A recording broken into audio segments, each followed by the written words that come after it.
galera, bem-vindo a mais um Bora Pai Podcast. Eu, André. E eu, Juninho. Com meu microfone maravilhosamente aqui pra baixo. O Juninho já tá encrespando com esse negócio aqui, mas não ficou gostei, estiloso. não Olha o gostei. meu bigodinho maravilhoso aqui.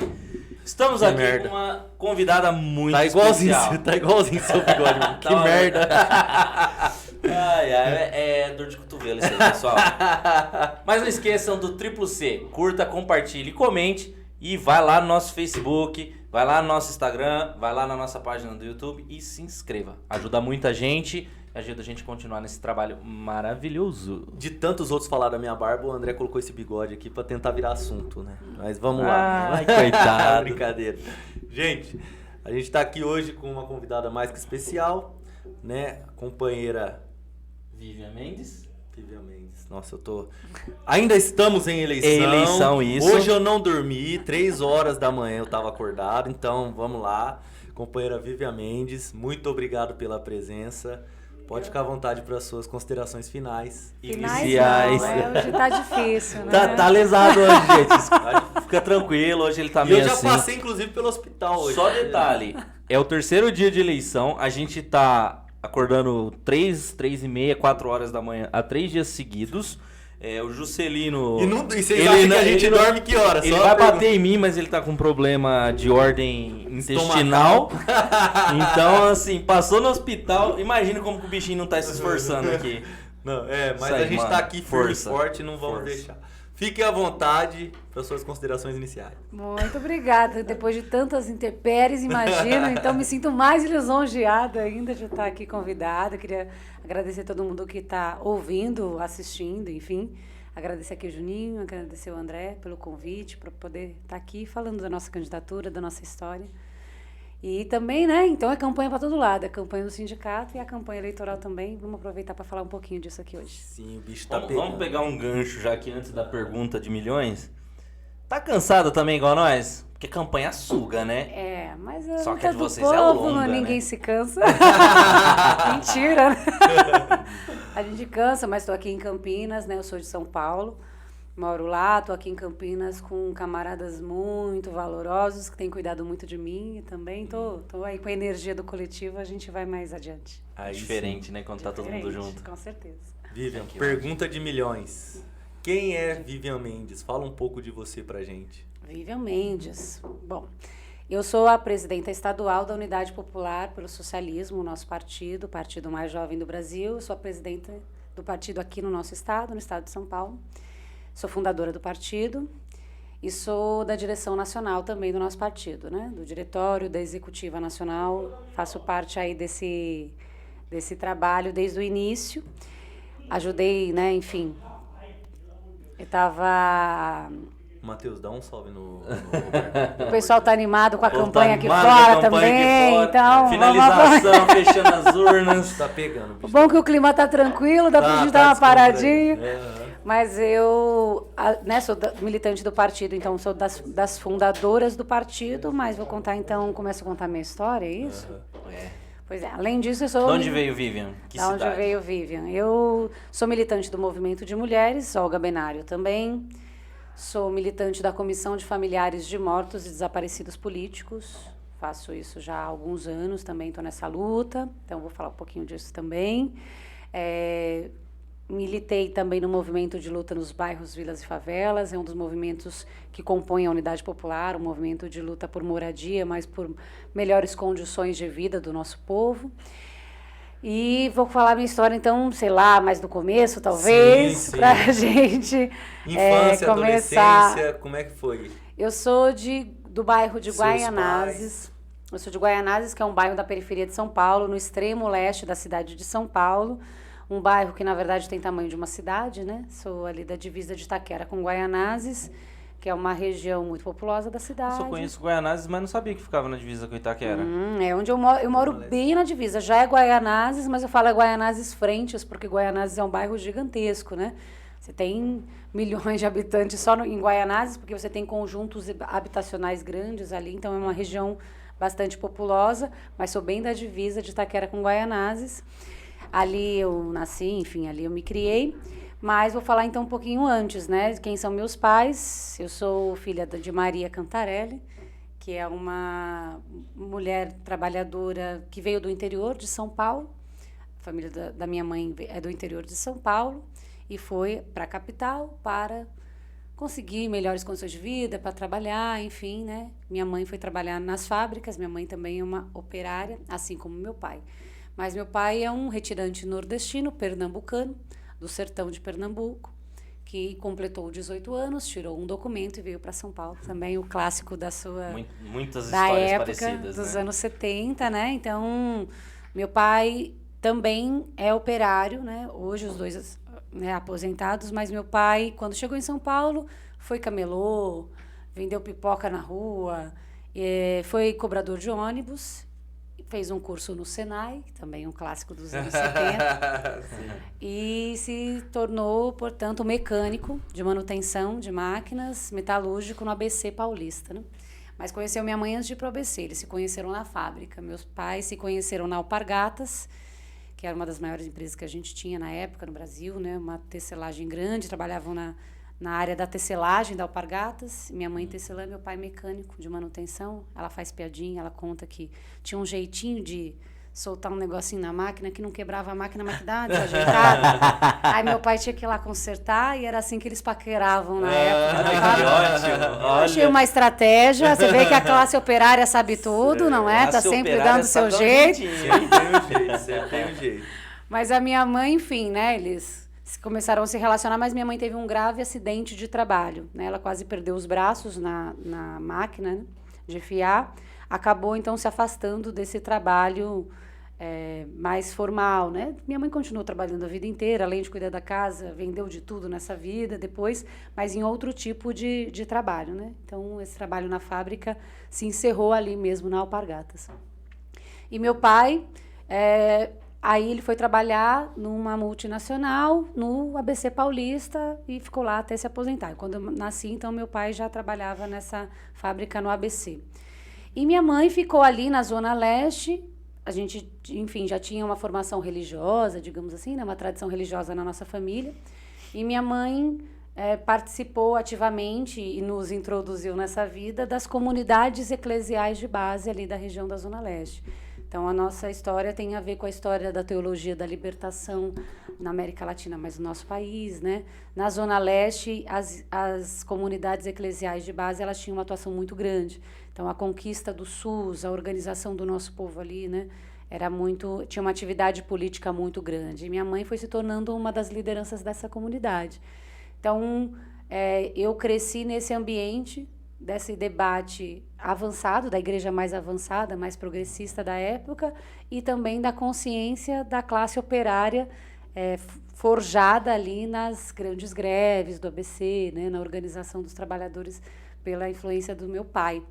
Né? Eu sempre lembro disso, eu tenho muitas memórias de infância, eu sempre lembro dessa história, de entender, né? Foi ali que eu me entendi enquanto classe, né? E eu lembro do meu pai explicando para a gente que ele não fazia hora extra e que os trabalhadores não deviam fazer hora extra, porque isso só beneficiava os patrões. Porque o patrão... Até hoje, né? Até hoje, né? E eu me lembro dele explicando, não, o patrão, em vez dele contratar mais trabalhadores, ele fica explorando a gente ainda mais na hora extra. Então, se eu faço hora extra, eu estou enfraquecendo os trabalhadores em geral, E né? ainda perde o convívio familiar, né? Pois é, a gente morava muito distante, né? A gente morava em São Paulo e meu pai trabalhava no ABC, a condução era muito ruim na época, inclusive, ele tinha o trem na época, hoje nem tem mais essa linha de trem que a gente tinha na época, mas ia até outra cidade para pegar um ônibus, enfim.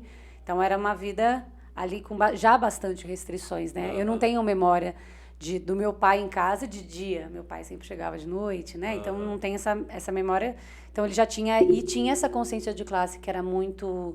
Ainda que fosse uma consciência, digamos, mais ou menos simples, porque minha família não era uma família filiada a partido, não tinha esse envolvimento político mais organizado, mas tinha uma consciência de classe muito presente. Né? E a família da minha mãe também toda operária, né? Então, eu sei que as pessoas sofrem com as suas famílias, com influências bolsominions. Não é o meu caso, felizmente. Eu tenho uma família ótima. Inveja. É, uma família hashtag forjada inveja. nessa Só pra falar, eu consciência. saí do grupo da família porque eu briguei com a minha tia. Ah, não, eu saí do grupo da família faz 4 anos, desde a eleição de 2018. Não quis voltar mais. Nossa, Eu poxa voltei vida. e saí de novo, brigado com a minha tia. É, Não, a gente até tem um outro assim que a gente não gosta, mas estão muito longe, e eu não falo com eles, mas a família próxima, né? Uma família bastante politizada. Né? Ninguém ativo, militante não precisa ativo, ser, mas muito ser apoiador. politizado, é só se reconhecer como classe trabalhadora, pronto. Pois é, isso é uma coisa que infelizmente a gente vem perdendo, né? Aham. E eu acho que esse é um impacto importante. Essa Eu questão acho que de- esse é o cerne da dificuldade do diálogo hoje em dia. Porque o cara não se vê mais como trabalhador. As como- mudanças, como né? As mudanças na operário, relação né? de trabalho. Às vezes o cara não trabalha fazendo um esforço físico, ele já acha que ele não é, É muito, o trabalhador operário que a gente está falando. é muito da mudança do setor de produção para o setor de Exatamente. serviços, né? Exatamente. Agora eu uso um terno, uma gravata, eu não sou mais... Eu sou classe média. Não, e essa consciência do trabalhador operário realmente é diferente, né? Essa forma de produção que é de fato coletiva e que você vai construindo outras relações mesmo no processo Exatamente. produtivo, realmente. Então não é à toa, né, que o capital vai nos fragmentando, Sim, dividindo a nossa Exatamente, classe, né? Exatamente. Porque realmente a força disso é muito grande. Então, minha família tinha muita clareza do que precisava fazer, de que lugar, qual era o seu lugar na sociedade, qual era a nossa atuação, né? Então, foi assim que eu fui criada. E comecei a trabalhar também muito cedo, né? A gente, eu tenho uma irmã mais velha, a Lígia Mendes, que também é candidata a deputada estadual, Lígia Mendes, pela Unidade Popular, servidora pública. E eu tenho um irmão que aí já é vários anos mais novo, mas da nossa geração ali, e 2 mulheres, né? A gente pensava, queremos estudar, é importante. Meus pais achavam que era importante a gente fazer faculdade, ainda que eles não tivessem isso, né? Minha mãe estudou até a 4ª série, depois acabou fazendo supletivo para ajudar a gente na escola. Caramba. Então, e meu pai acabou se formando no Senai, mas tem uma formação assim, formal, muito restrita, né? Mas eles tinham muita clareza da importância da gente estudar, de fazer faculdade. E a gente também não tinha condições de pagar a universidade na época, né? E tinha menos acesso ainda do que tem hoje, né? Ou a gente fazia um cursinho, porque a gente estava em escola pública, ou a gente fazia um cursinho para conseguir entrar numa universidade pública, ou a gente não ia conseguir estudar. E cursinho era muito caro também. Acho que hoje ainda é, né? Na época, eu não conhecia esse negócio de cursinho popular, a gente não tinha acesso a essas informações. Eu nem sei se existia, mas pra gente não chegava.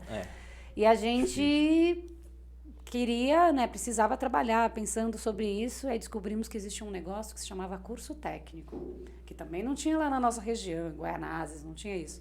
E a gente, na época, estudou na ETEC, né? Minha mãe descobriu isso, olha, tem um curso técnico, é importante, se vocês estudarem, a gente vai conseguir um emprego, e aí vocês podem pagar um cursinho.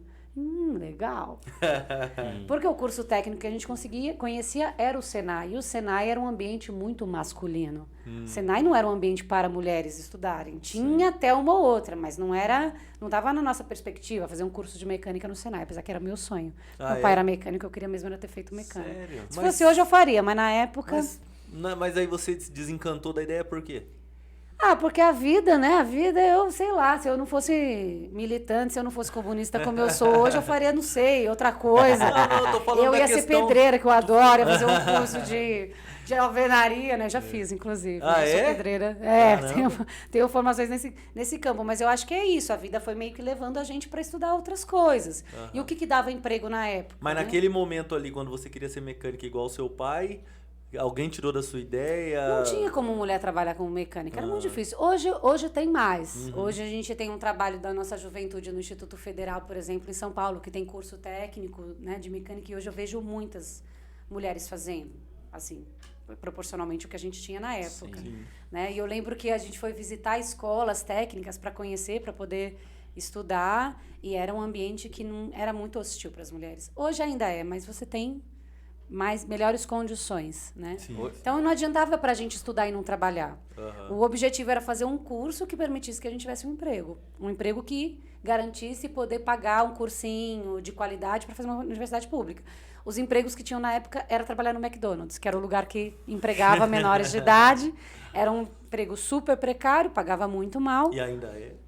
Até hoje, Ainda paga né? muito Ainda mal. deve pagar. Mas era o equivalente hoje ao Não que é o mudou telemarketing, né? Hoje o jovem, sem Primeira qualificação, coisa é o telemarketing. o jovem excluído, marginalizado, vai procurar um emprego no telemarketing. Na época era trabalhar no McDonald's, era o que tinha. E a gente fazendo um técnico aí tinha muito melhores condições de trabalho, né? Então eu fiz técnico na época em processamento de dados, que não existe mais. Eu entrei em 95, né?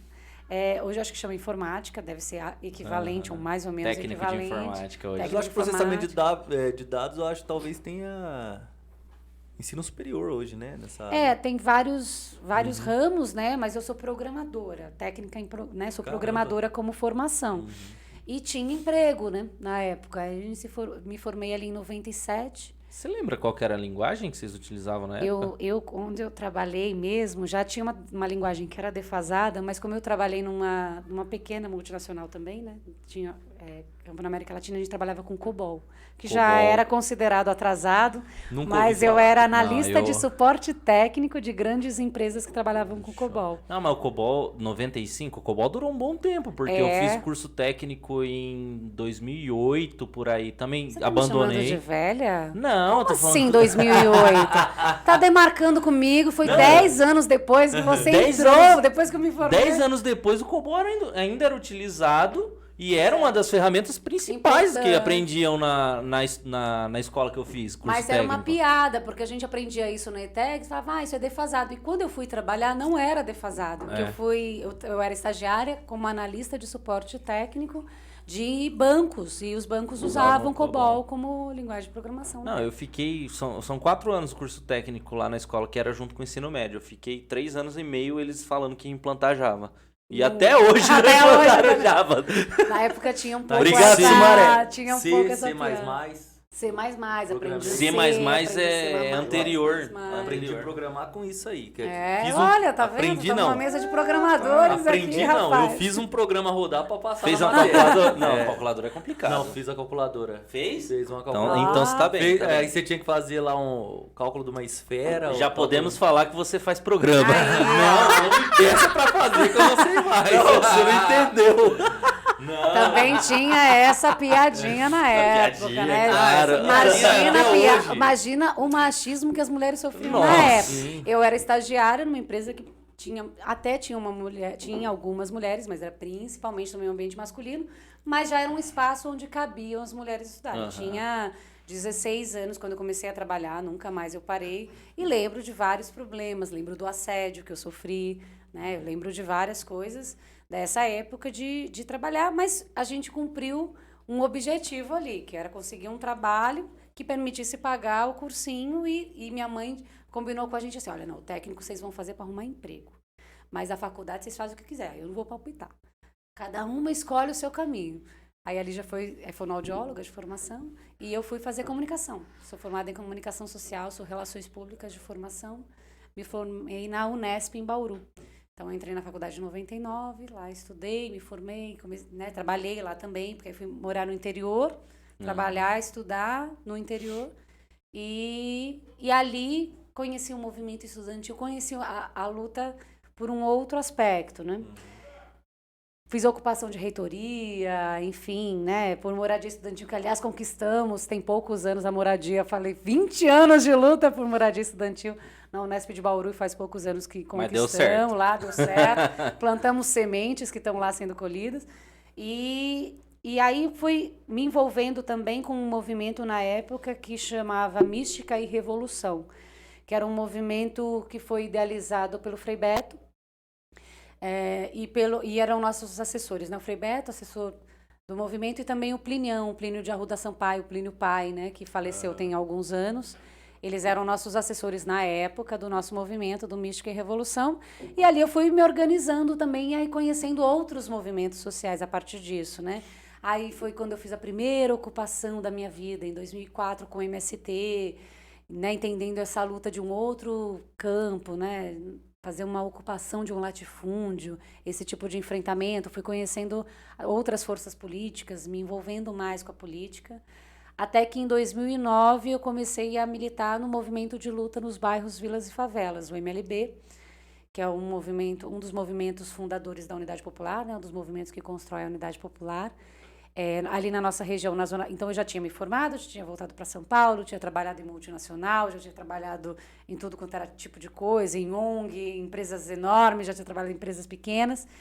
E conheci o movimento, e na zona leste de São Paulo, numa região que a gente chama de Jardim Pantanal, que fica na divisa de São Paulo, no extremo leste, com Guarulhos e Itaquaquecetuba. É uma tríplice fronteira ali. É uma região da margem do rio Tietê, né?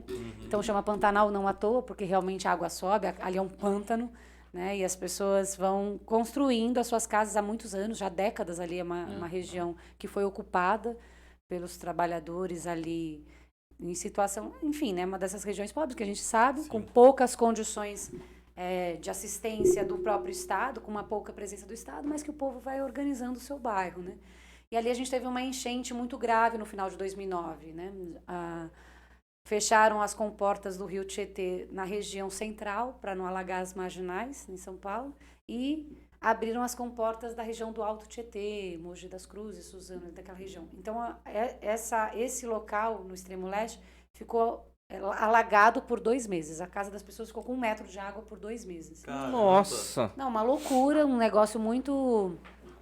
assim, muito precário, né? Uma E quem condição controla de vida. essas comportas? Que órgão público? Ali na época era o DAE, né? O Departamento E o de DAE Água e achou Esgoto. normal fazer isso. Eles diziam, tinham justificativas técnicas, mas tinham justificativas políticas também, né? Que foi sempre a denúncia que a gente fez. Que o bairro que era Se mais alguém vai pobre, sofrer, que seja o seja bairro o mais pobre. pobre. E era uma forma também de expulsar as pessoas ali daquela região, né? Porque realmente é uma região precária. Não é isso que quando a gente defende uma outra sociedade, não é que a gente quer que as pessoas morem mal, né? Regiões de várzea de rio são regiões de difícil controle desse tipo de situação. Mas o que eles queriam é que as pessoas assinassem um bolsa aluguel, que eles pagavam de uma vez 6 meses para encher os olhos, e no momento que a pessoa assinou, eles derrubavam a casa da pessoa. Uma casa de alvenaria que a pessoa construiu por décadas. Então eu comecei a organizar o MLB ali naquela região. Foi aí que eu comecei a militar de forma mais orgânica. Na vida com o povo, né? Eu trabalhava no centro, todo dia estava lá no bairro, chegava, reunião, ocupação da subprefeitura, denúncia, as cobras invadindo a casa das pessoas, né? Porque, enfim, tem de tudo ali, né? E aí minha consciência foi se aprofundando e comecei a militar no MLB, fui da coordenação nacional do MLB por algum tempo. Até que em 2011 a gente decidiu montar um movimento de mulheres, porque nessa luta do movimento de moradia, as demandas das mulheres são muito grandes, né? As mulheres são as principais protagonistas desse tipo de movimento, historicamente já. E aí com elas vem a violência doméstica, a falta da creche, a falta de escola de qualidade para os seus filhos, o assédio dentro do transporte. O movimento vai sendo um aglutinador de demandas de opressão, né? E aí a gente falou, não, nós precisamos organizar um movimento específico para as mulheres. Aí em 2011 a gente decidiu construir o movimento de Mulheres Olga Benário, que é um movimento que eu faço parte até hoje, né? E a gente... É muita história, viu? Vocês vão me atrapalhando, perguntando aí, eu vou contando. Tá interessante Adoro contar história. Mas a gente... E tudo isso sem nenhuma filiação partidária. Sem filiação partidária. Só... militando apenas nos movimentos organizados. Né? Então, eu nunca fui filiada a nenhum partido antes da Unidade Popular. Então a gente falou, não, é um movimento... Nunca teve nem proximidade com o partido? Nem nada. proximidade. Claro que a gente conhecia muita gente organizada, conheço até hoje, né? Assim, a gente tem essa relação a partir até dos próprios movimentos, né? O MLB faz parte da Central dos Movimentos Populares, por exemplo, que é uma entidade muito importante, né? Que aglutina muitos movimentos, e ali conheci muita gente também. Desde antes, né, no MST, nos outros movimentos, você vai conhecendo gente que se filia em outros partidos. Então, conheci muita gente do PT, gente do PSOL, de outros partidos, inclusive. Fui conhecendo ao longo da história, mas nunca me identifiquei, nunca quis militar num partido político. Eu achava que o movimento social tinha mais a ver com a minha vida. Social, né? E era uma militância de base que eu achava que era uma coisa muito importante. E quando você milita em partido, você fica preso a algumas coisas, né? Querendo ou não... Ficar preso a algumas alianças, alguns vícios. Algumas coisas. Aí assim, aí eu vou já contar essa história de porque a gente construiu a UP, mas eu entendia isso, né? com todo o respeito a todos os partidos que se construíram com suas histórias e a sua importância, né? Mas eu percebi ali esse tipo de limitação e hoje a gente avalia, né? Não sei como vocês veem muito, mas a gente avalia um grande afastamento desses partidos mais institucionais da vida, do cotidiano da base. Mas na época isso já aparecia, né?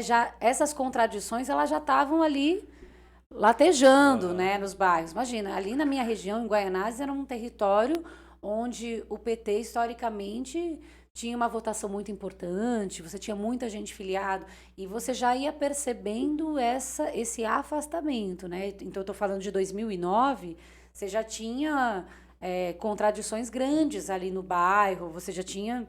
A minha família, que sempre historicamente, votava no PT, e era assim, uma consciência de classe bem simples, mas assim, não, nós somos trabalhadores, a gente tem que votar no Partido dos Trabalhadores, porque o outro é do patrão. Era uma consciência simples, entende? Mas bem clara. Uma matemática clara, né? Clara. E eu fui me ligando desse afastamento quando isso deixou de ser uma realidade dentro dessa minha família, que eu disse que é progressista, não se tornou uma família de direita, longe disso, mas que foi deixando de se identificar dessa forma, né? De ver essa clareza naquela proposta. E aí, então, eu falei, não, vamos fazer movimento. O negócio é movimento, é construir com o nosso povo e tal. E foi assim que a gente foi construindo. Tá, mas só para não perder aqui o raciocínio e depois você continua. Eu entendi quando você colocou essa questão da perca da identificação, e até porque o PT já estava no governo, e aí automaticamente o governo é patrão, inclusive, de alguns, né? E aí a gente começa as contradições na política, né? A partir do momento que você assume o poder, você tem algumas coisas ali que você vai ter que estar do outro lado da moeda, inclusive para nós que somos de esquerda, contradições que nós vamos ter que do dia para noite você era oprimido, era classe trabalhadora, você acaba, por exemplo, o Estado ele é o patrão dos funcionários públicos, um exemplo, e o governo vai ter que sentar e negociar com esses funcionários públicos. E aí existem as pautas, claro que a gente socialista gosta de socializar tudo, mas existem responsabilidades fiscal, grana envolvida, dinheiro, negociação com outros partidos de outras ideias, ideologias. Você acha que a UP, vamos lá, o Léo Péricles ganhou a eleição, pá. O que ele consegue fazer de diferente, né, do que o PT fez, por exemplo? Posso chegar lá. Porque eu acho que é isso. A gente, falando um pouco dessas contradições gestadas, eu estava querendo dizer isso. Você vai sentindo essa dificuldade de representatividade de um lado, mas por outro lado, gente, nós já fomos muito melhor enquanto esquerda, né? Outro dia eu estava lembrando. O Lula se elegeu em 2002, eu lembro disso, vocês lembram disso? Nós fomos comemorar, tal, paz, o quê, enfim. Não, eu não fui porque eu tinha 12 anos. Mais uma vez eu estou sendo... Há uma tentativa de intimidação nesse programa etária. Eu já estava formada na faculdade, ele tá dizendo que ele já está... Você tinha 12? Não, 13. Eu tinha 10. Pois é. Mas, naquele momento, né, quando eu me formei, quando eu falei que eu comecei a conhecer mais profundamente os movimentos, a gente tinha críticas que hoje parece que perderam, assim... Eu fico olhando e falo assim, como a gente foi perdendo mesmo a nossa capacidade de criticidade para o nosso próprio trabalho, né? Então, quando o Lula foi para Davos, o primeiro encontro de Davos, nós descemos uma porrada. Eu estava no Fórum Social Mundial, todo mundo batendo, criticando, o MST criticando, um absurdo, o Lula foi fazer beijamão do capital financeiro em Davos, e nas eleições, vira um meme, né, que mostra uma foto de Lula em Davos, muito elegante, e do Bolsonaro esculhambado, né, assim, de chinelo. E as pessoas falando, olha, que coisa elegante a gente já teve, né. Eu falo, como que a gente foi perdendo a nossa capacidade de compreender profundamente o que significava os nossos, naquele momento, muita clareza de todo mundo, inclusive dos militantes do PT, de qual era o caminho que a gente não devia tomar, né? Então, a gente tinha muito mais criticidade. Hoje, a polarização, ela vai enfraquecendo a nossa política de uma forma geral, né? Você vai perdendo os meios de fazer as críticas que se deve. E eu acho, o que nós faremos? Faremos, né? O senadora, Claro. Léo presidente. O que nós faremos? Nós precisamos construir outra forma de fazer política, convidando o povo, convocando o povo não só a dar ideias, mas a participar mesmo, né?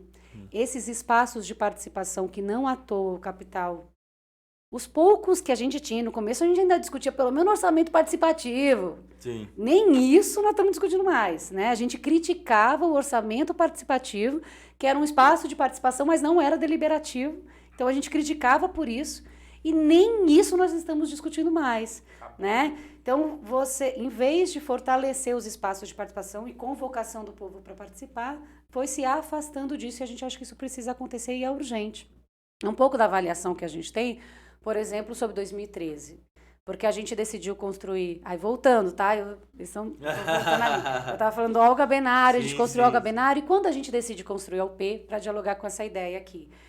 Em 2013, a gente participou das grandes jornadas de junho, né? Daquelas grandes manifestações. E tem gente que avalia que aquilo lá foi tudo de direita, não, aquilo lá foi tal.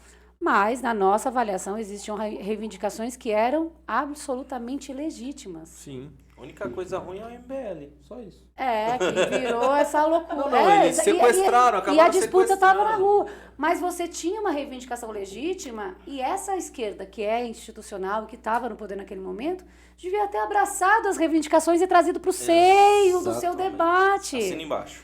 E isso não aconteceu. Então, na verdade, esse afastamento, vejam só, isso tem uma consequência política muito grave. Por quê? Ali se criou Não, o se MBL, não fui eu que Bolsonaro chamei e pra a rua, turma toda. então é de direita, veja. Né? Assim, uma ideia, não fui eu que convoquei a manifestação logo, era uma manifestação contra mim, né? Uma ideia de que se eu estou no Estado, tudo que se reivindica é contra mim, esse tipo de política nós precisamos absolutamente extirpar do nosso cotidiano. Isso nos afasta da classe trabalhadora. Até porque o PT era um dos poderes, né? Exatamente. Não, Existiam outros poderes que, inclusive, muito mais atrapalhavam do que ajudavam. Não, eu estava na manifestação que a gente chegou na frente do Palácio do Governador, Geraldo Alckmin, diga-se de passagem, governador de São Paulo, tinha descido o sarrafo em nós lá, né? Foi aquela confusão. Chegamos, derrubamos aquele portão do Palácio do Governador. Eu falei, como é que vai dizer que isso aqui é uma movimentação de direita, gente? Tem centenas de milhares de pessoas em frente ao Palácio do Governador do PSDB. E aí abaixa a passagem... O Haddad faz o quê? Vai lá para dentro do Palácio do Governo para anunciar o rebaixamento da passagem. Pra quê? Naquele momento, né? Assim, então, eu acho que essa é a crítica que precisa ser feita, né? Então, nosso partido, nossas campanhas, a campanha do Léo, a minha campanha para o Senado, a nossa campanha no governo, as nossas campanhas para deputados, nosso objetivo é denunciar imediatamente o golpe, nós precisamos derrotar Bolsonaro, esse é o nosso inimigo. Nós não podemos perder o foco. E esse é o objetivo. Acho que vai no sentido do que você falou. A gente era muito mais crítico antes. Muito mais crítico. E hoje tá tão descambada a coisa que qualquer coisa que virou qualquer coisa, exatamente. Então esse é o nosso objetivo. A gente derrotar o Bolsonaro é o nosso objetivo. É com esse povo que nós queremos discutir. Agora, todo espaço que a gente pode, assim como aqui nesse espaço, profundamente discutir quais são os nossos problemas em relação a essas políticas que se transformaram no máximo em políticas sociais democratas, nós precisamos denunciar. Né? O que a gente precisa fazer é aprofundar a democracia, é aprofundar o envolvimento do povo. E isso a gente precisa construir, porque o Estado não é feito dessa forma. Né? Então, esse é o nosso compromisso. Enquanto senadora, esse é o compromisso. Continuar ouvindo o nosso povo, né? E convocar o povo para participar da política. Porque as pessoas realmente, muita gente não quer nem ouvir falar de política e tal, porque a política virou isso. Esse espaço onde eu só no máximo voto, aí depois fica criticando as pessoas, você nem lembra quem é o deputado que você votou. Mas as pessoas votam e elas nem sabem que são os deputados que estão lá. Eu tenho dito para as pessoas, quem é o senador que vai sair para eu entrar no lugar dele sendo eleita, né? Já fiz essa piadinha com eles aqui, então vou refazer. Agora eles sabem, mas eles não sabiam. Porque eu também não sabia. O senador que vai sair para eu entrar no lugar é José Serra. Já, eu inclusive, descobri... não fala muito perto do meu celular não, porque ele tá escutando. Ah, ele escuta. Eu abri o Facebook, tinha uma propaganda lá, ele é candidato a deputado federal. Eu não sabia. Ó, Sério? Sério? Sério? A gente falou o nome dele aqui, Se o fala celular perto já do captou. celular, ele escuta, cara. Eu ia cara. até zoar aqui, é o primeiro caso de necro alguma coisa, né? Não, segundo, né? Porque o Covas foi eleito também como um necroprefeito, né? Porque já estava... Não, e eu falo assim com seriedade. Eu sei que é até engraçado, mas nós devemos fazer essa denúncia, né? Foi utilizado, né? Assim, foi um uso de um nome numa situação de uma pessoa com uma condição de saúde inapta para assumir o cargo. Do Bruno Covas, né? Do Bruno Se ele Covas. precisasse fazer o ASO, então ele não passava. Precisasse fazer o quê? Não peguei O essa. exame médico o admissional. o exame médico Que horror, admissional. meu Deus. Não, gente, Se é se sério. for pra cancelar, cancela ele. Não Ele, não eu. Eu tô fazendo Eu uma não discussão. fiz isso. E eu acho que é uma discussão séria que precisa ser feita, né? Porque senão fica parecendo que é qualquer coisa. Não, um cargo de um senador por 8 anos e que ninguém vê. Eu acho que ele tá com problema de saúde, alguém disse isso, mas ele não abriu mão do cargo, entende? Não é o suplente que assumiu.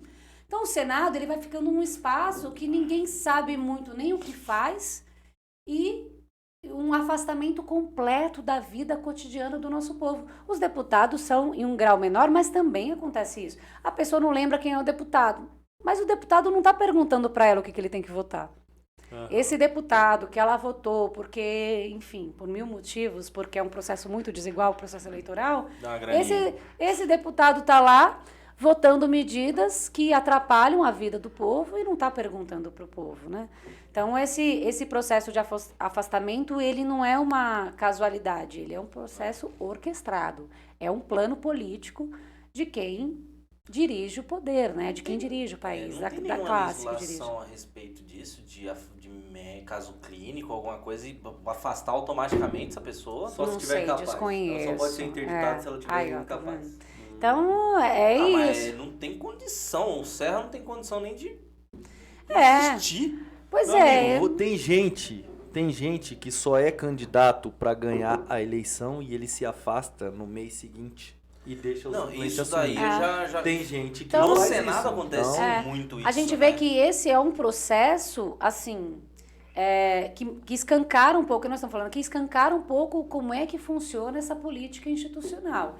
Então, o partido político que resumir a sua ação política, né, a sua forma de organizar, a sua forma de pensar a sociedade a partir dessa lógica eleitoral institucional, está fadado a ou se adaptar ou ser escorraçado com o tempo. Então, por que a gente decidiu construir um partido político?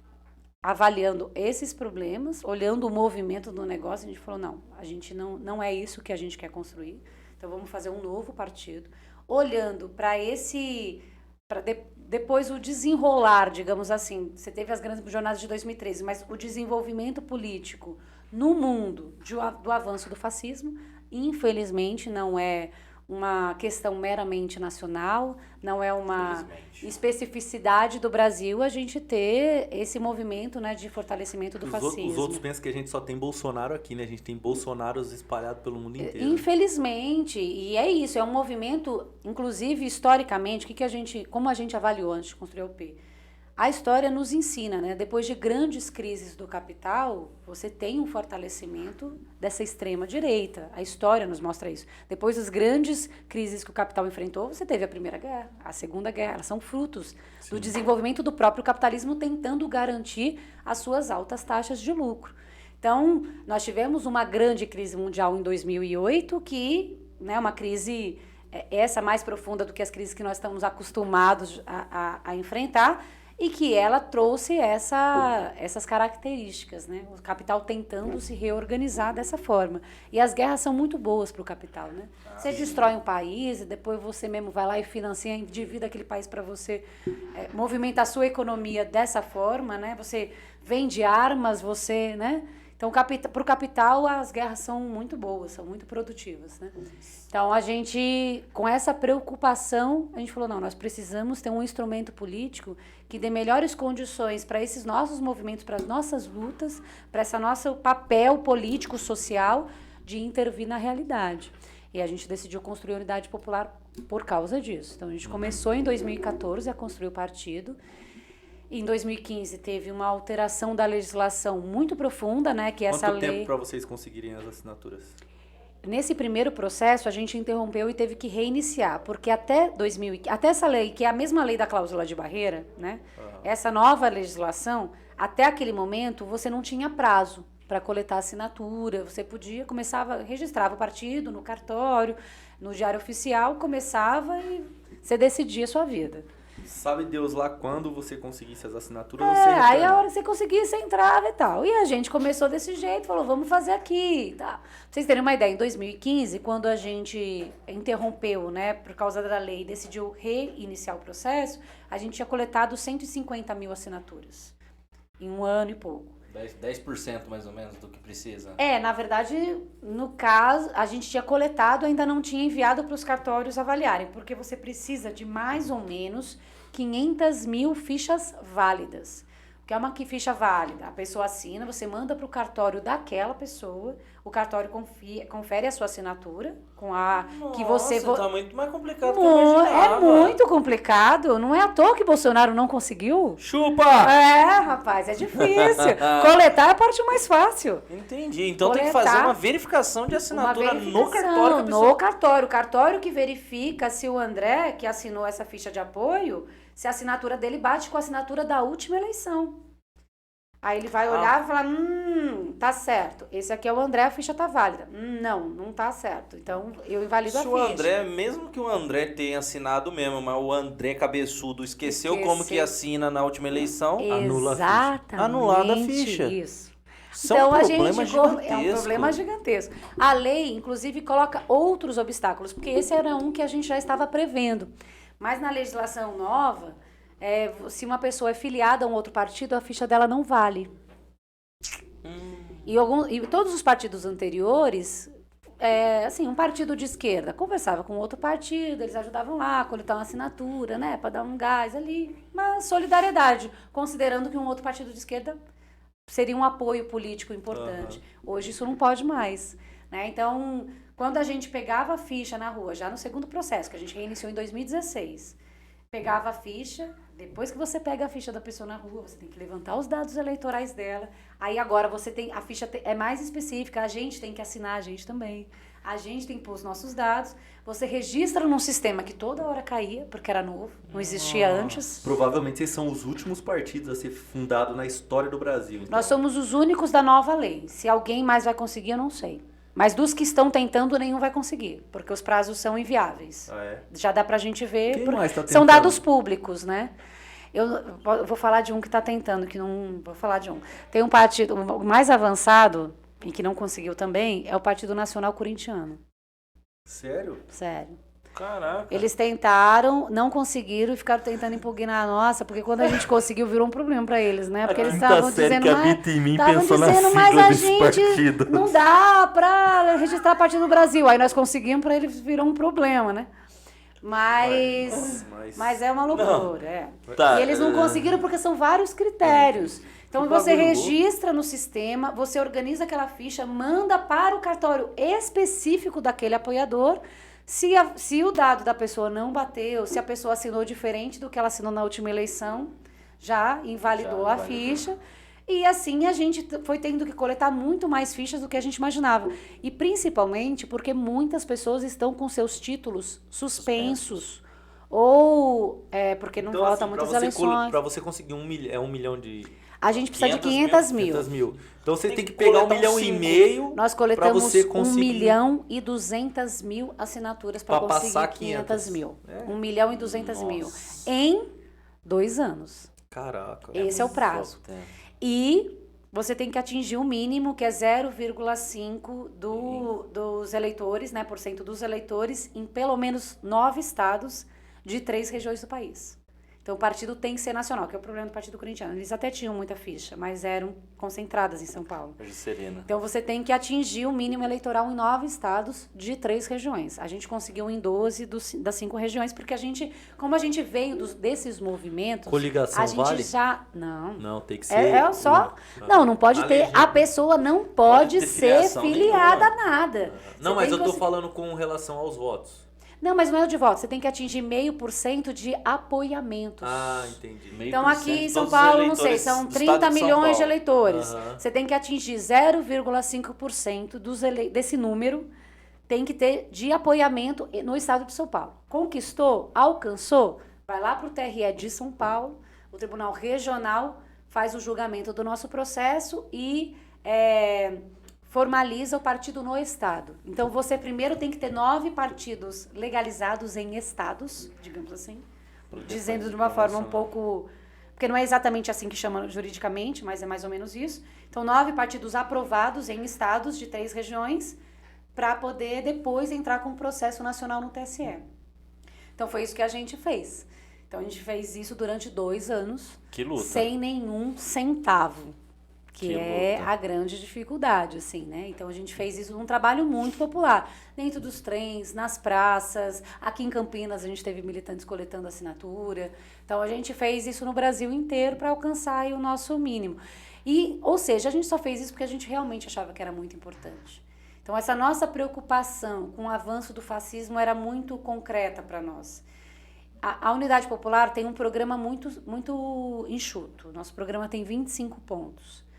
Porque a gente quer que seja simples mesmo, para as pessoas entenderem do que nós estamos falando, né? E um desses pontos do programa, que eu gosto sempre de ressaltar, é pela punição dos torturadores da ditadura, direito à memória, verdade e justiça. E por que eu estou falando disso? Nós nunca subestimamos as ameaças golpistas de ninguém. Enquanto Comissão de Familiares de Mortos e Desaparecidos Políticos, inclusive, queria dizer aqui que nós sempre denunciamos Bolsonaro enquanto deputado. Porque ele sempre defendeu publicamente a tortura, sempre nos acusou, ele fez um cartaz que ele distribuiu em toda a Câmara Federal com um cachorro, com um osso na boca, dizendo quem corre atrás de osso é cachorro, denunciando os familiares que buscavam saber onde estão os nossos desaparecidos políticos. Nós sempre denunciamos Bolsonaro. E, infelizmente, os partidos de esquerda institucionais sempre subestimaram essa nossa preocupação. Eles diziam, mas o Bolsonaro é maluco. Ninguém vota nele. Ninguém liga pra ele. Ele só se elege porque tem lá meia dúzia de polícia que vota nele. Mas ninguém ouve o que ele fala, ele é doido. Aqui ele é o cara que é o exótico, ninguém liga. E a gente nunca subestimou. Porque é isso, né? O ovo do fascismo tá ali para ser chocado a qualquer momento. E a direita não dorme, os outros acham que não você dorme. Ganha uma eleição, você ascende num país ou no outro. Vou dar um exemplo aqui. A Venezuela, é um exemplo meio polêmico. Mas você tem a Venezuela, que a esquerda já foi muito mais latente lá, né? Muito mais. E hoje você vê um movimento de direita se fortalecendo. Sim, se fortalecendo. Porque é isso, a democracia burguesa, ela é muito limitada, né? Tá tudo bem? Tá, não, tava olhando pro Matheus aqui, que a gente fica aqui na conversa de técnicos. Se for pra eu cortar, vocês me falam. Não, tá tranquilo, tá tranquilo. Se estiver falando muito também, vocês me cortam. Mas a tranquilo. democracia burguesa, ela é muito limitada e ela é cheia de armadilhas, né? Então, você tem uma sensação de que as instituições funcionam muito bem. E não, você tem aí a polícia militar criada em 69, durante a ditadura, agindo tranquilamente, com a convicção da impunidade, perseguindo, matando o nosso povo pobre na periferia. Os mesmos generais que dirigiram esse país durante 21 anos de ditadura estão no governo Bolsonaro, os mesmos militares. Ganhando 1 milhão né? por mês de salário. Ganhando salários gigantescos, nem Viagra eles precisam comprar mais, que até isso o Estado compra, prótese peniana, eles estão muito bem, obrigado. E eles são os mesmos militares que torturaram, mas nem com estupraram. Viagra não resolve mais, não, já faz muito tempo. Pois é, né? Mas estão aí, Mas não foram julgados, né? E não vão morrer na cadeia, né? A gente queria que pelo menos isso, porque o Brasil está atrasadíssimo em relação aos outros países, inclusive da América Latina, sobre a punição, o que fazer, como responsabilizar os agentes do Estado que usaram todo o seu aparato contra o seu povo, né? Então, nós nunca subestimamos essa relação, né? A gente nunca superestimou aí a capacidade das instituições. Então, quando a gente fez essa movimentação, a gente falou, olha, tem essa lei nova, o que a gente faz? Porque era difícil, ninguém nunca tinha registrado um partido na lei nova. Não, é E quase a gente não impossível, tinha cara. R$1. Todo mundo falava pra gente, falava assim, mas vocês não vão conseguir. E gente assim, honesta, legal, que até gostava da gente. Não militava com a gente, mas achava que a gente era legal. Falava, não, Vivi, mas não faz esse negócio, não. Vocês não vão conseguir, vocês vão estourar a militância de vocês. É muito difícil, vocês não têm dinheiro. O último partido que se legalizou, gente do último partido que tinha sido legalizado, que eu não vou falar o nome aqui, dizia assim, a gente gastou 2 milhões. Eu falei, no caso, a gente não vai ter nem 2 mil. No caso, a gente não tem nem R$2. Mas nós vamos lá e vamos...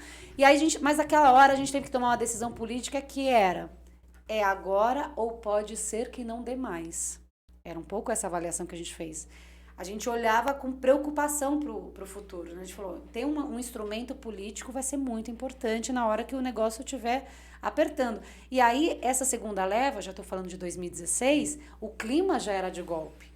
A gente já estava naquela ameaça do governo Dilma, que depois acabou se efetivando num golpe mesmo, né? Então, a gente estava naquele clima e as pessoas falavam, como que vocês vão montar um partido político? Ninguém quer ouvir falar de partido político. Falei, depois nós fomos para os bairros, para os trens, para as favelas, dizendo, nós estamos montando um partido político.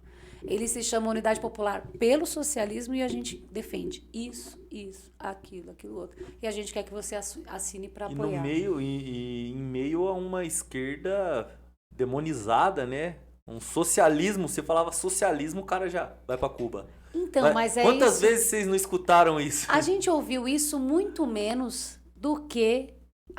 não é exatamente o que a gente esperava, mas do que as pessoas diziam para nós.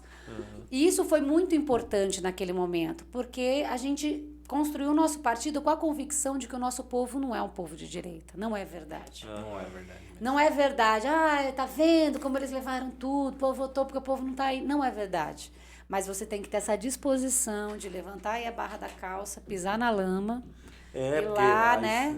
Conversar lá com a dona Maria, que tá lá no bairro, que o filho dela tá preso, e ela, como se você perguntar para ela, você defende a redução da maioridade penal? Ela fala, isso aí eu defendo.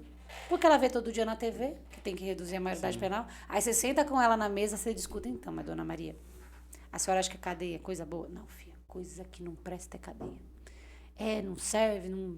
então, mas é que a redução da maioridade penal quer dizer que nós vamos botar na cadeia os meninos mais novos. Não, então eu sou contra. Esse tipo de trabalho político, que dá muito trabalho, as pessoas falam assim, mas o que vocês estão fazendo é muito bom, mas demora muito. Eu falo, demora muito, então é bom começar logo, né? Porque não tem outro caminho. Então, você tem que ter essa disposição. E a gente falou, nós temos disposição, mas é isso que nós vamos fazer.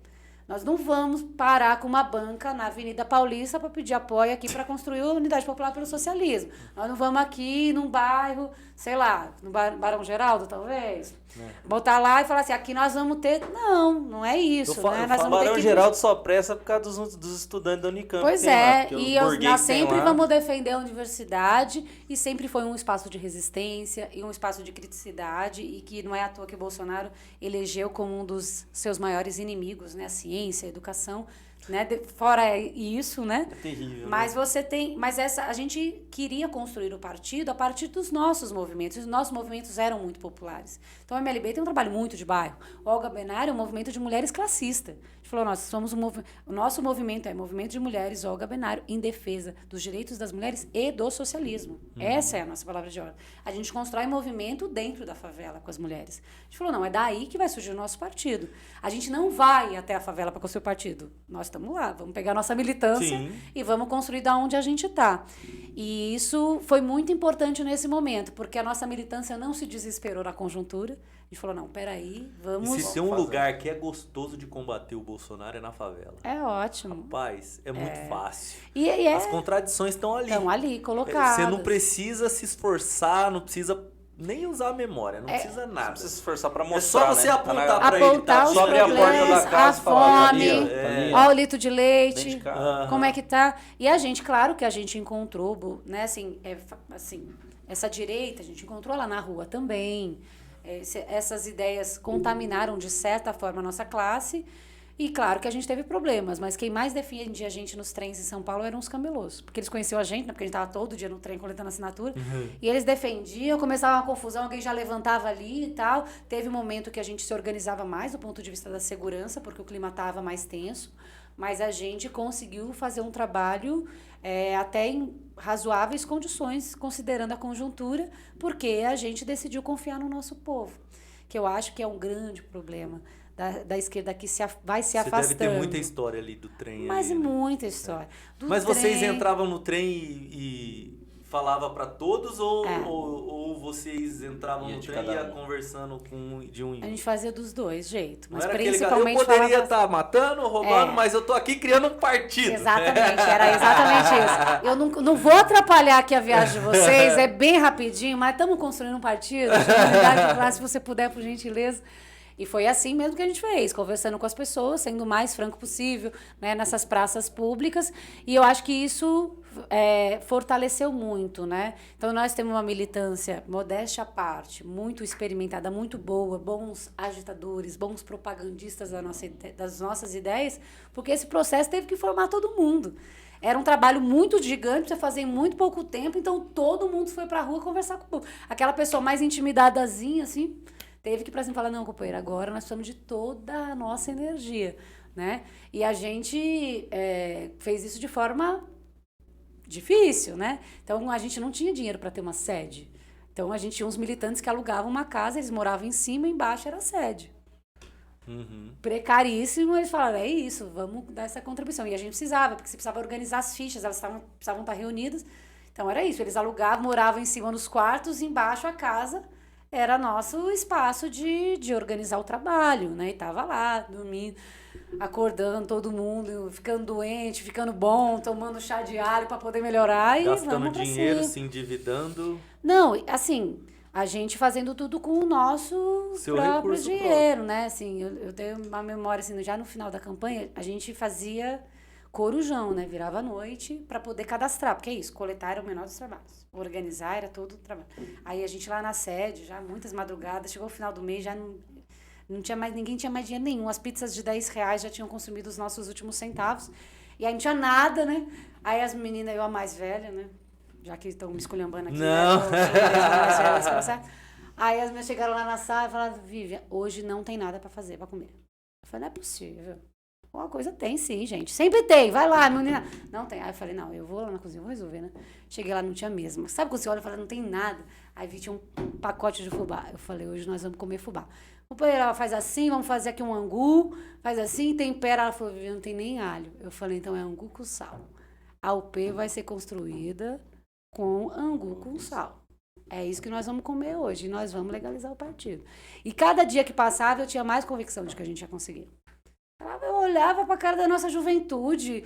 A galera vinha e falava, eu quero fazer isso, o que eu posso fazer? Posso dormir aqui na sede essa semana? Eu falei com a minha mãe, pode, companheiro, vamos lá e tal. Porque a gente saía muito cedo para fazer esse trabalho. Eu falei, não, nós podemos tudo. Com o nosso povo a gente pode tudo.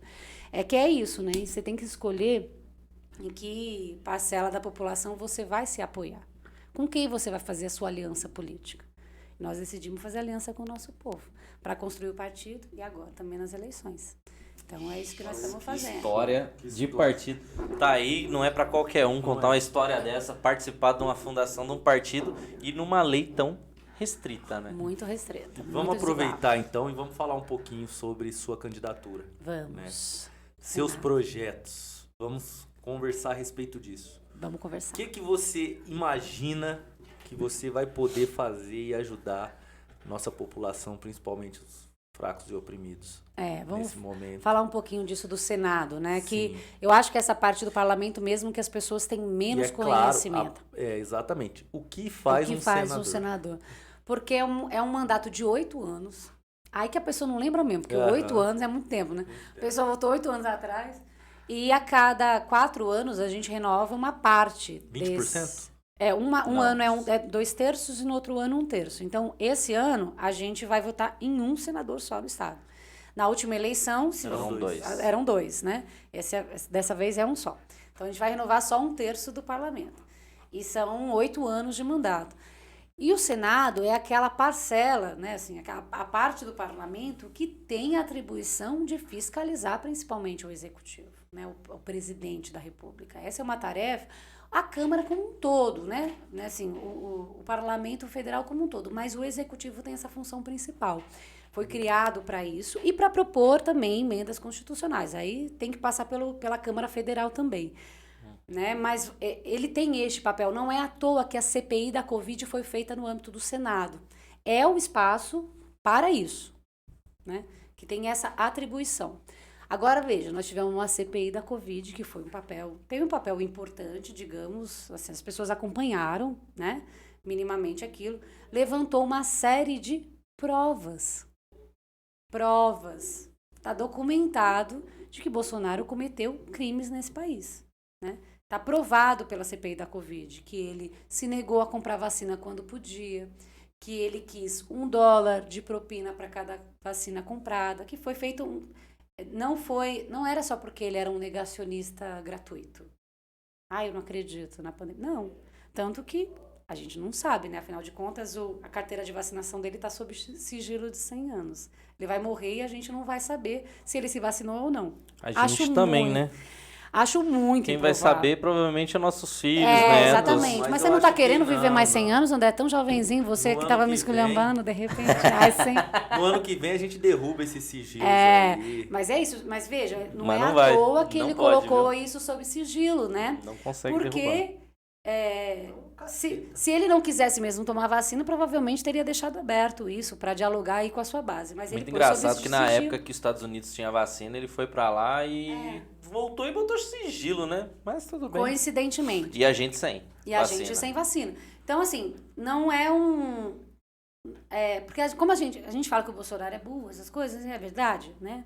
Mas, de certa forma, mas existe uma estratégia muito bem articulada, né? Assim, não é uma casualidade as movimentações políticas dele. Então, nós temos, e a CPI chegou a essa conclusão, pelo menos 300 mil pessoas poderiam ter tido suas mortes evitadas se fossem tomadas as medidas corretas em relação à pandemia. E isso é muito grave. Isso é um genocídio. E não é só a vacina, né? Muitas outras medidas que poderiam ter sido tomadas Exatamente. teriam evitado essas mortes. Desestimulando as pessoas a usarem máscara, ironizando quem tomava vacina, né? Enfim, uma série Saindo na de... rua e incentivando os apoiadores a sair na rua. Exatamente. Na época de lockdown. Exatamente. Não, um ele não discurso- fez o lockdown, não né? fez o Quando lockdown, deveria. não permitiu. Então você, assim, e fica nessa discussão do auxílio emergencial, que se não fosse a gente lutar muito, teria sido uma merreca, uma miséria, que inviabiliza as pessoas ficarem em casa. Enfim, todas essas medidas têm esse desdobramento que são as quase 700 mil mortes que a gente hoje acumula no nosso país, né? Então a CPI fez esse levantamento. Agora veja, não basta, né? Como é a política, né, no nosso país, como é essa democracia burguesa, como é esse Estado burguês, não basta a gente ter provas, como é que pode, né? Então, um dos centros da nossa campanha, da campanha para o Senado, é a luta contra a impunidade. E aí, né, aproveitar que eu tenho um pouquinho de tempo para explicar a impunidade, nós estamos falando de vários passos, vários momentos de impunidade no Brasil. Na verdade, a gente tem uma história de impunidade que se reproduz, né? O Brasil teve quase 400 anos de escravidão e ainda tem gente questionando se pode ou não pode ter cota, como Esse se ano é o ano de fosse revisão das um cotas, negócio absurdo, assim, né? Ou seja, você tem 400 anos de um Estado escravizando uma parcela da população e você não quer sequer garantir cota, né? Então, essa ideia da impunidade, do que é do passado vira-se a página e vamos viver outro momento, vamos olhar para o futuro, essa grande mentira histórica, né? Permeia toda essa história desde a invasão dos portugueses no Brasil. Então, a gente tem isso em relação à escravidão e temos isso em relação à ditadura militar, né? Então, o que a gente defende assim, na nossa campanha? Essa luta contra a impunidade. A impunidade dos torturadores do passado e do presente. Porque o que significa? A gente falou aqui um pouco da polícia militar, né? Que tem essa lógica da impunidade. Que, às vezes, tem uma atuação, digamos, clandestina, oculta. E o assassinato do Genivaldo. O cara foi assassinado com uma câmara de gás improvisada num camburão, na luz do dia, no meio do povo, as pessoas gravando. Isso é uma convicção da impunidade muito grande. E um fato muito relevante que a gente pode ver que a polícia militar é um instrumento de tortura e de morte da periferia, é que colocaram câmeras nos policiais e magicamente 83%, 85% da letalidade da polícia diminuiu. Caio, Infelizmente, o outro candidato que a será? Senado, defende o fim da Câmara nos uniformes policiais. Por isso que meu voto é seu. Então, obrigada. Porque não tem condições, né? É muito, Vai deixar o povo é um morrer? atraso político muito grande. E é isso. Então, essas sequelas têm a ver com essa impunidade. E nós estamos falando da impunidade em relação ao Bolsonaro também. Sim. Bolsonaro cometeu crimes de graves violações de direitos humanos, crimes de lesa humanidade. Então, Bolsonaro precisa ser responsabilizado, precisa ir para o banco dos réus e de lá para a cadeia, que é o lugar de criminoso. Então, isso está no centro da nossa campanha. Um dos pontos centrais que a gente considera importante, a luta contra a impunidade na sociedade.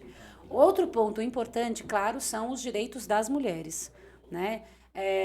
As mulheres são a maioria da população, não tem essa representação política, parlamentar que é óbvio, né? Nem 30% do parlamento geral, se a gente for fazer uma média geral.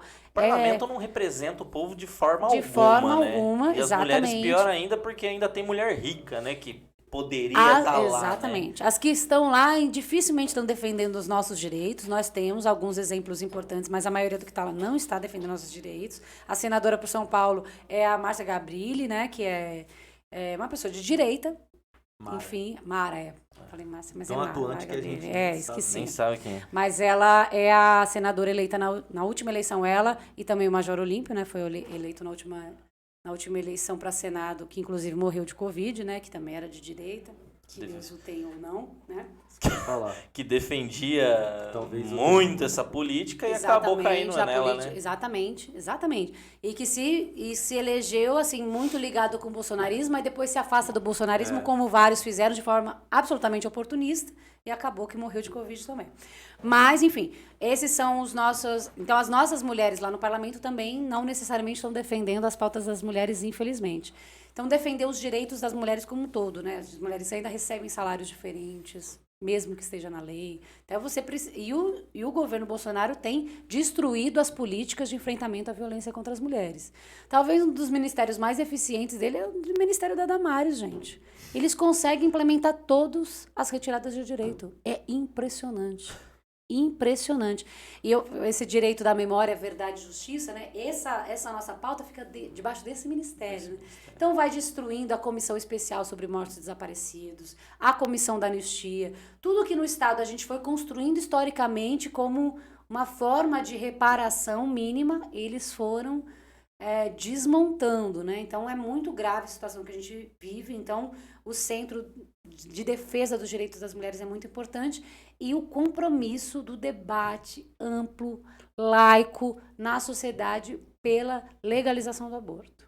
Esse é um tema central na campanha. Por que será que as pessoas têm tanta dificuldade de separar Estado e religião, né? Eles têm muita dificuldade.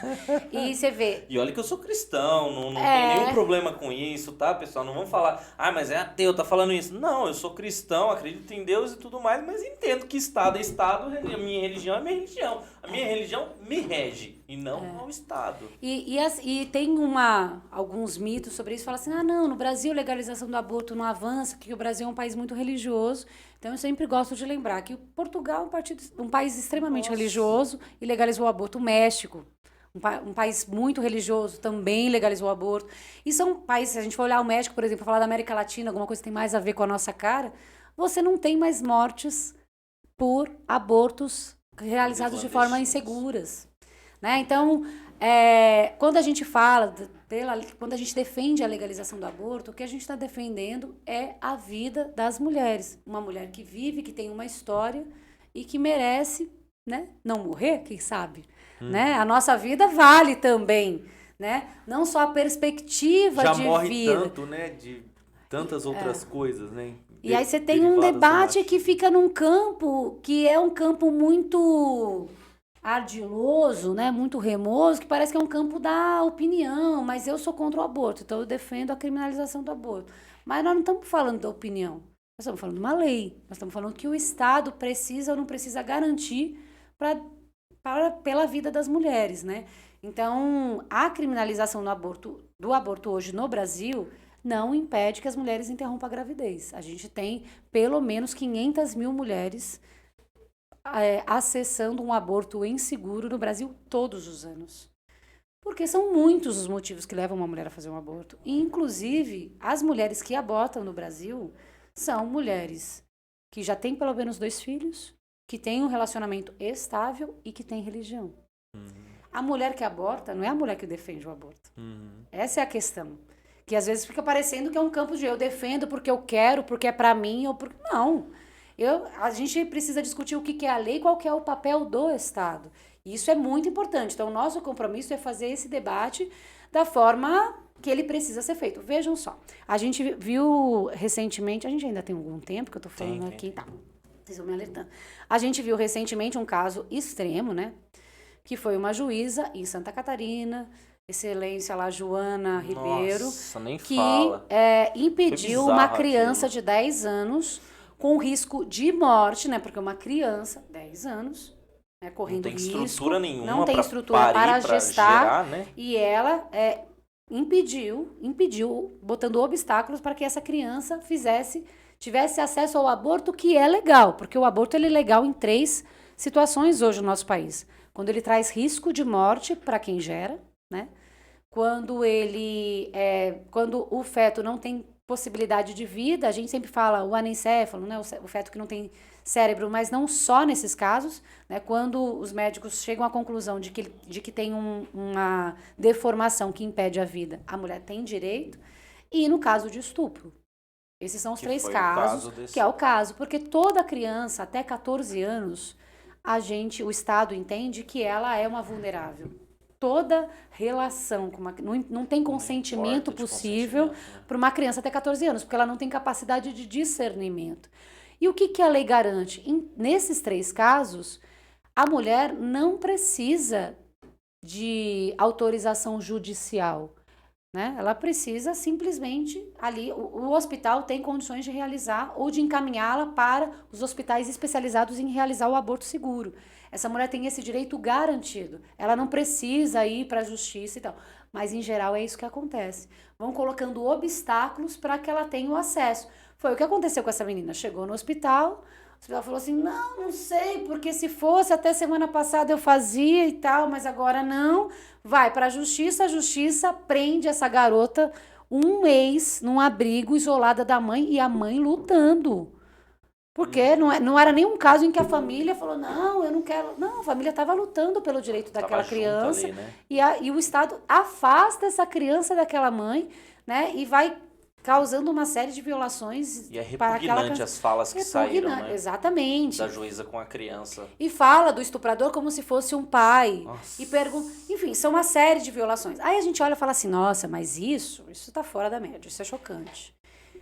Se a gente for olhar os dados, isso não está fora da média, isso não é chocante. Mas um caso isolado entre os 995 milhões de casos. São 20, só em 2019 foram 20 mil crianças até 14 anos que pariram no Brasil. Não era pra É muito bom, alto. Tá bom, mas o assessor já tá me cobrando aqui. Vamos lá. Viu, Miriam? Vivian. Meu Deus, tá lento hoje. Já errou Pode meu dormir, nome, já errou o começo da atividade. Pelo menos tudo não bem. Uma aguinha de coco pra reidratar. Por isso que ele tá deixando eu falar bastante, né? Porque ele tá com... Não, tomou.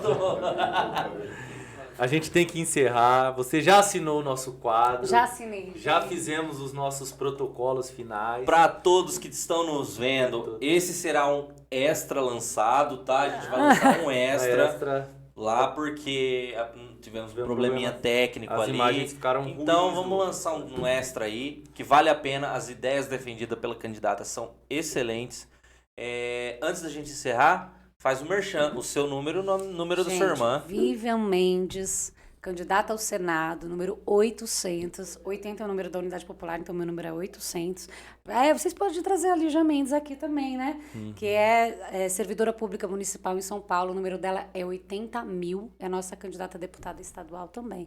Mas temos aí candidato para todas as vagas. Vocês podem trazer todo mundo aqui. Vou aproveitar e fazer outro merchandise. Conheça o Jornal Verdade.